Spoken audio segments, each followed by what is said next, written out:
Today, I'm joined by basketball legend Andrew SpongeBob Washington. Welcome to the show, sir. Thank you for having me. No problem, no problem. So take us back to the very beginning when you started to play basketball. I started playing when I was about 8. I started playing outside. My step pops got me into it, and I used to be a football player before I started really focusing on basketball.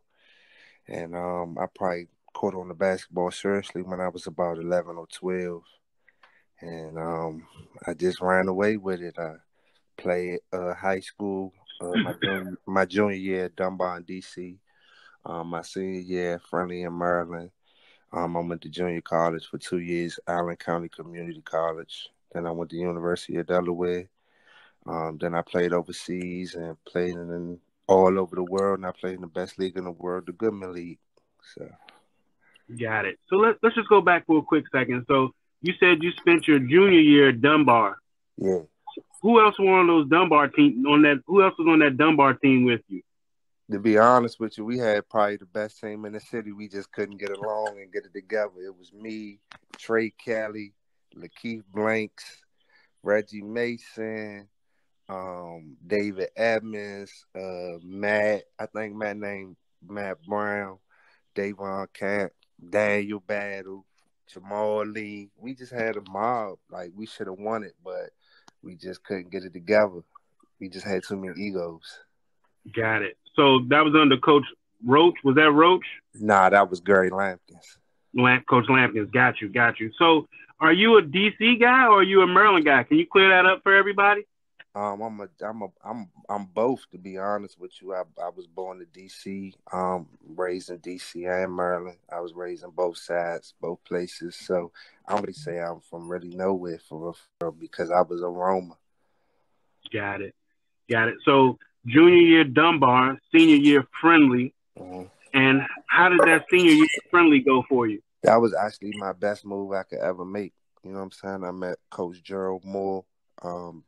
God rest his soul. He was a great coach. He believed in me, and he was just what I needed. You know what I mean? So for me to be doing, me to be as rough as I was around the edges, for me to have a coach like Gerald to really, really, get me together, and he kind of was what I needed. You know what I mean? He let me be who I was. He understood where I came from. He understood my background, my lifestyle. And, he let me be who I was. You know what I mean? So, And I think it was the best decision. And I met Coach Clinton Crouch my senior year. He coached at Georgetown this year. But me and him met, and we established a relationship. And, he helped me out as much. And then I went to junior college. And when I went to junior college, I had probably my best coach ever. Coach Mike Hayes at Allen County Community College. And, that was just, I took off from there. So would you say that your game really exploded at that 12th grade year at Friendly, or would you say it kind of took off more so in your community college at Allentown? My community college is when it really took off, because that was the first time I really, really had the green light. You know what I mean? Mm-hmm. So it was like, we brought you here to do what we brought you here to do. And that was really the first coach that really gave me that, like, that confidence. Like, we going to go as far as you taking us. And to this day, I think my JUCO, that was probably our best season they ever had in the last 40 years. You know what I mean? My sophomore year. So, I did what I was supposed to do there. And then, I went Division I. A lot of kids don't understand the Division I recruiting process, and I was all the way in Kansas, and I was from this side of the country, so I wanted to come back closer to home. So I ended up going to the University of Delaware. Okay. How was that? It was a good experience, but I feel like when I look back at it, I could have went somewhere else. I should have went somewhere else. You know what I mean? That was more suitable for me. You know what I mean? I just feel like a few other schools was really, really recruiting me really, really hard, and they wanted me to come in and do what I did at JUCO. And, Delaware was a school that needed me, but I don't think that they was going to let me get the leeway that I would have got had I went somewhere else. Got it. So what were some of those other schools that were recruiting you? And if you had to do it over again, which one would you have picked? Well, my sophomore year at junior college, I was getting recruited by a lot of schools, big time schools, but I got into some legal issues. I was on the front of the newspaper. I did something and I got arrested, and I had to go through that whole process of when I was in junior college. So all of the big schools, K-State, Oklahoma, San Diego State, all of those big schools that were recruiting me, by my sophomore season, they weren't. So the only schools that was really recruiting me was like St. Louis. Centenary was recruiting me very, very hard. FAMU, University of New Orleans, Tulane, Boise State, Weber State, and I think that's pretty much it. It was maybe a couple of more smaller schools like that, but those are probably the biggest ones. So did you really choose Delaware because of how close it was to the D.C. area? Yeah. That's the only reason why I really choose it, because that was the only school that was really recruiting me that was close to home. So, got it. And I just felt like I wanted to come back close to home after me going through, those legal troubles out there in Kansas. I was like, I need to come back closer to home. So that was kind of my decision. So did you do 2 years at Delaware? I did a year and a half. My senior year, the second half of the season, I was academically ineligible, and then that's when my pro career started. So what was your first pro stop? My first pro stop was, I want to say a USBL team. Okay. In Georgia. It was a team in Georgia. I can't remember, but it was. So I got academically ineligible probably in like January, February in my senior year. By the end of March, I was already into a pro team. You know what I mean? Trying to understand what it's like to, be a professional. You know what I mean? So That was my first time I had went out of town, and they put us all in a big old house, and I learned the business. I'll say that. So, I mean, after about 3-4 weeks, I had to come home because it just, that's when I really got a whiff of what it's like as a pro athlete. You know what I mean? They wasn't paying us. They had issues with money.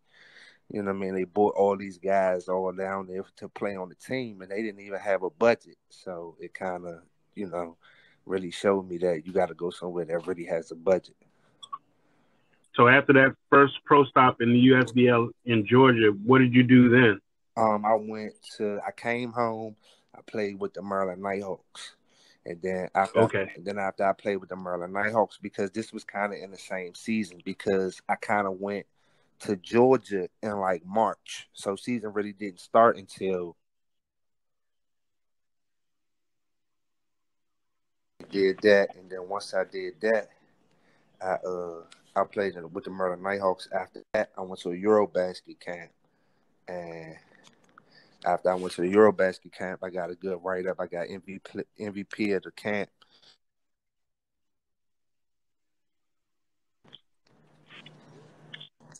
You faded out a little bit. Can you hear me? It was over. From once I went to Eurobasket camp, and then once I went to the Eurobasket camp, it was kind of over. From there, I took off. So after that, you started to play overseas. How many seasons overseas? I played 9.5. After that, I went to Mexico was my first job, and then after that, it just took off from there. I went to Uruguay, Romania, Amsterdam, Israel, Turkey, Ukraine, Qatar, Syria, Argentina. So it was just a great experience. So you've been well-traveled overseas as a professional. What would you say was probably your best stop? And what would you probably say was probably some of the things you didn't like about the overseas experience? Overseas experience real cutthroat. You know what I mean? You win, it's on you. It's on the team. You lose, it's on you. So I've been to certain places that was real cutthroat. You know what I'm saying? 2-3 bad games. They trying to get you out of there. Fortunately for me, I was able to stay, you know, for majority of the seasons where I went and played. I say my best situation was probably the Ukraine. That was probably my best season and my most fun that I had while I was over there on top of that. Got it. So, but we know that you come home probably every summer or every opportunity you had to compete in the Washington, D.C. area, whether it be the Kenner League or the Goodman. What were some of your best memories about those summer league experiences that you've had recently? I say probably between 04, maybe 05 and 09. That's when the Goodman League. Well, I say between 05 and 2010. That's when the Goodman League was superb. It was crazy. At any given time, you playing against NBA guys every game. You know what I mean? A lot of these dudes that's playing now wouldn't even have been able to play back then, just because you had to be a top-notch player to play. You know what I mean? And you know, the Kenner League has always been good for, you know, more organizational skills. You know what I mean? Like, it's more team-oriented. You know what I mean? Under the whistle, you can't do certain things that you could do down the farms. So it gives you a balance of both. You know what I mean? One gives you, I'll say, real basketball, and the other one gives you that toughness and that, you know, that chip on your shoulder that you need. So they both work hand in hand. It's just, you know, for me, I tend to, you know, gravitate to the Goodman because I just feel like, you know, the Goodman brings a lot more out of me as far as a competitor. Got it. So, but didn't you start off playing in the junior Goodman? I think you and Bobby Mays, weren't you and Bobby Mays on the same team in the junior Goodman? I probably played in the champ. I think I played. See, the first dude that brought me down there was Dexter Morton, because I used to play down Fort Stanton since I was like 11, 12 years old. So I used to play down Fort Stanton, maybe like 13. I say about 14. So I'm sorry. So I probably been playing around Fort Stanton, you know, since I was 14. And I met this dude named Kevin Hurst, who I used to play for his team probably when I was about 16, 17.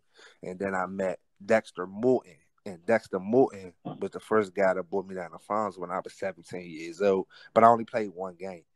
You know what I mean? So in the junior Goodman? It was like a championship game. You know what I mean? I was like 17. I was a championship game. But it wasn't Bobby Mays or none of them was on my team. Then the next year is my first year when I think I was actually 18. Or it may have been when I was 19. So that was my first year I played down there. And then from there, that was, you know, I played with Dexter Morton All-Stars, and we took off. So when did Miles give you the nickname? Did Miles give you the nickname SpongeBob? So how many years in was that, or did he give it to you immediately like that first? My third or fourth game. So it was like my third or fourth game. You know, Miles came up with it. About my fourth game, Miles came up with it.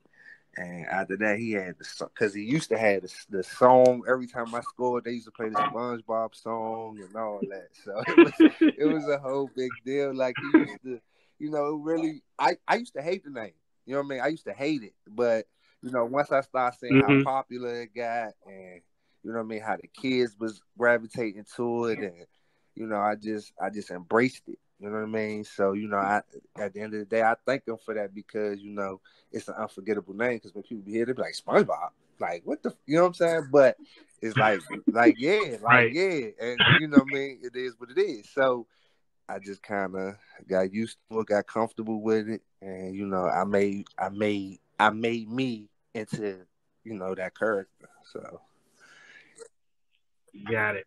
So we know you play professional overseas, and then after that you started to play a little bit more street ball and a little bit more summer league stuff. How did that street ball circuit thing kind of work for you? Was it something you kind of enjoyed doing? Did you travel to different cities playing? Like, what was that experience Man, like street for ball, you? I done played street ball all around the world, dog, and it's all because of the Goodman. Like, I was one of those guys that I think the Goodman did a lot for my career. A lot of dudes don't give the Goodman the proper credit because a lot of dudes don't have, you know, what it takes to go a lot of other places and really represent it the same way. And, you know, when you go out of town, dudes look you off. They don't want to pass you the ball. You get to shine and, you know what I mean? They get to gravitating to the other side of the court. So, you know, I get it. But when I go out of town, dog, I used to make sure I got every rebound. So when I got every rebound, I'm coming down the court controlling when I want to pass you the ball.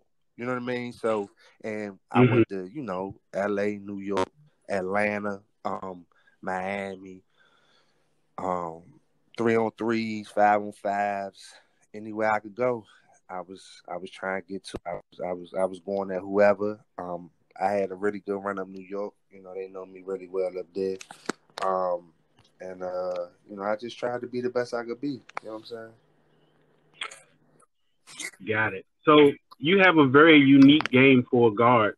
You're very powerful. You can play that back down game. You can shoot the jump shot. You can get to the basket, and you're a lefty. So we know you played in the Fightball, which was the one-on-one tournament, and you actually won that.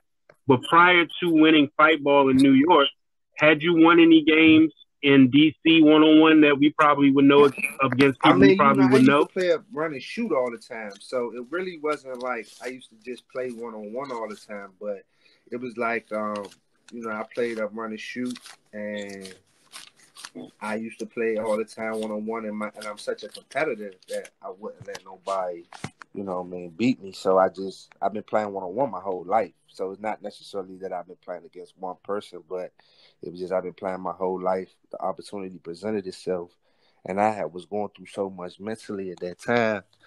So when the opportunity presented myself, I just used all the emotions and all of the things that I was going through, and I just worked hard and was working 4 or 5 times a day, and I won it.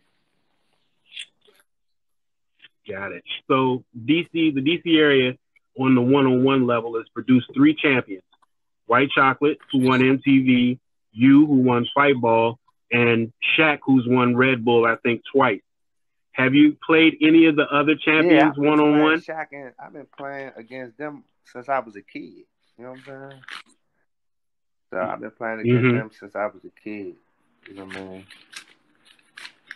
But, you know, granted, they did win that, but, you know, Fightball was totally different. Fightball is not even about how good you are as a one-on-one player. You know what I mean? Like, it's more mentally than anything. You know what I'm saying? Like, it's one-on-one. It's full court. You know what I mean? Like, you got to have a strategy. It's an 8-second shot clock. You can't back your man down. You know what I mean? Then you got to hope that he don't score. So it's a totally different strategy than one-on-one. Like, it's more, I would say it's more like a boxing match for real. Because you constantly going back and forth. You can't stop. You can't stop moving.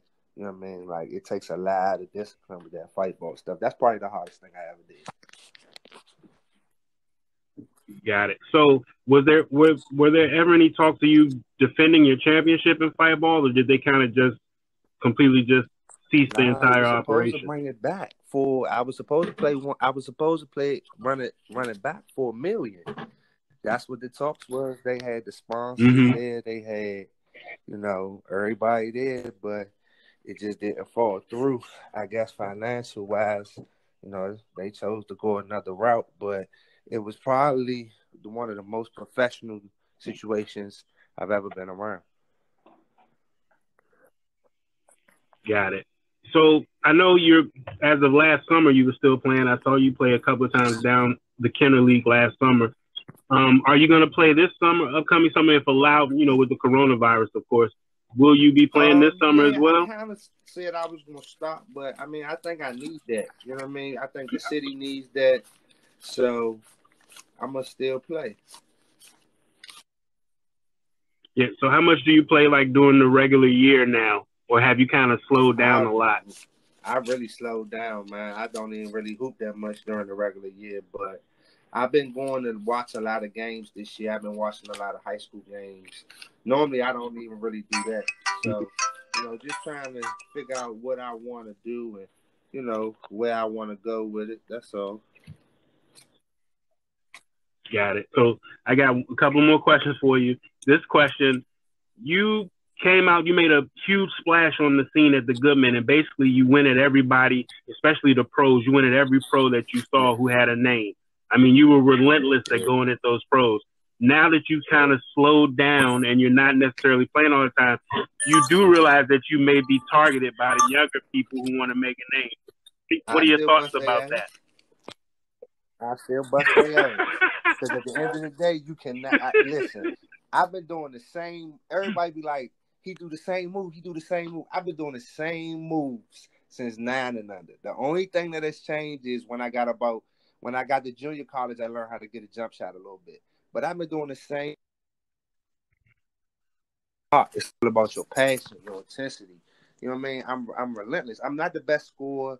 I'm not the best shooter. I'm not the highest jumper, but I'm the most fierce competitor.